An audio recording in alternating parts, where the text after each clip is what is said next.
Assalamualaikum warahmatullahi wabarakatuh. Perkenalkan, nama saya Nagita Febriani, NIM A1D51904. Di sini saya akan menjelaskan mengenai landasan yuridis PAUD di Indonesia, di mana definisi dari landasan yuridis itu sendiri terkait dengan pentingnya pendidikan anak usia dini yang ada di dalam amandemen Undang-Undang Dasar 1945 Pasal 28B ayat 2, yaitu dinyatakan bahwa setiap anak berhak atas kelangsungan hidup, tumbuh dan berkembang, serta berhak atas perlindungan dari kekerasan dan diskriminasi. Sedangkan pasal 28C ayat 2 dinyatakan bahwa setiap anak berhak mengembangkan diri melalui pemenuhan kebutuhan dasarnya, berhak mendapatkan pendidikan dan memperoleh manfaat dari ilmu pengetahuan, sosial dan budaya, serta demi meningkatkan kualitas hidupnya dan demi kesejahteraan umat manusia. Selanjutnya yaitu peraturan perundangan PAUD di Indonesia yang dijelaskan pada pasal 1 ayat 14 Undang-Undang Nomor 20 Tahun 2003 mengenai Sisdiknas adalah suatu upaya pembinaan yang ditujukan kepada anak sejak lahir sampai dengan usia 6 tahun yang dilakukan melalui pemberian rangsangan pendidikan untuk membantu pertumbuhan dan perkembangan jasmani dan rohani agar anak memiliki kesiapan dalam memasuki pendidikan yang lebih lanjut. Nah, pengertian tersebut relevan dengan perkataan dari Imron Arifin yang mengatakan bahwa pendidikan anak usia dini pada dasarnya telah ada sejak adanya manusia, di mana dilakukan keluarga dan lingkungan sosial secara alamiah dan dipengaruhi oleh budaya dan agama.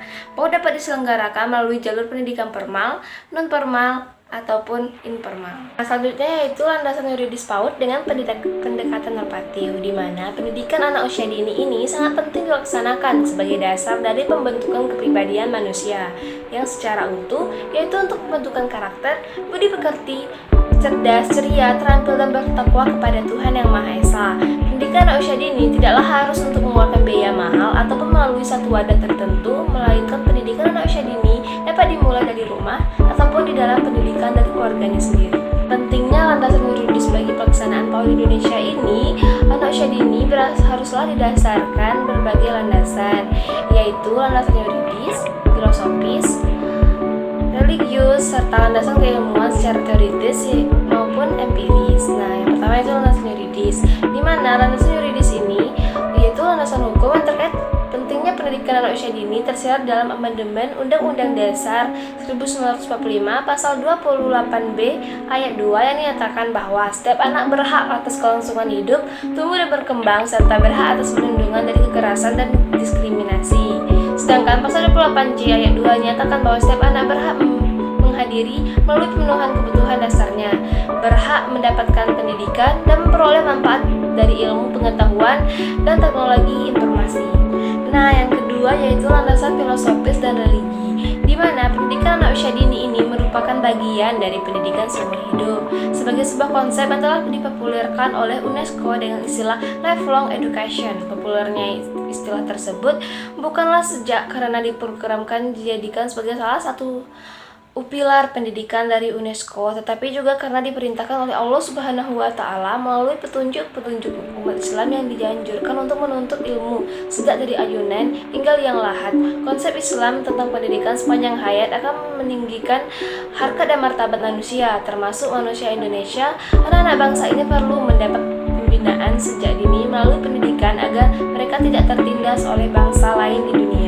Nah, yang terakhir yaitu landasan keilmuan dan empiris, di mana pendidikan anak usia dini pada dasarnya harus meliputi aspek keilmuan yang menunjang kehidupan anak yang terkait dengan perkembangan anak.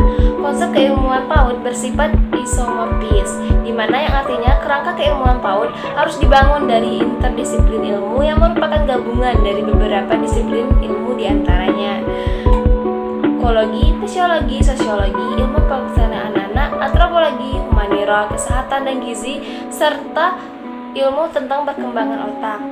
Nah, dalam mengembangkan potensi belajar anak, maka haruslah diperhatikan aspek-aspek perkembangan yang akan dikembangkan sesuai dengan disiplin ilmu yang saling berhubungan dan terinteraksi sehingga bisa diterapkan oleh anak yang menguasai beberapa kemampuan dengan baik.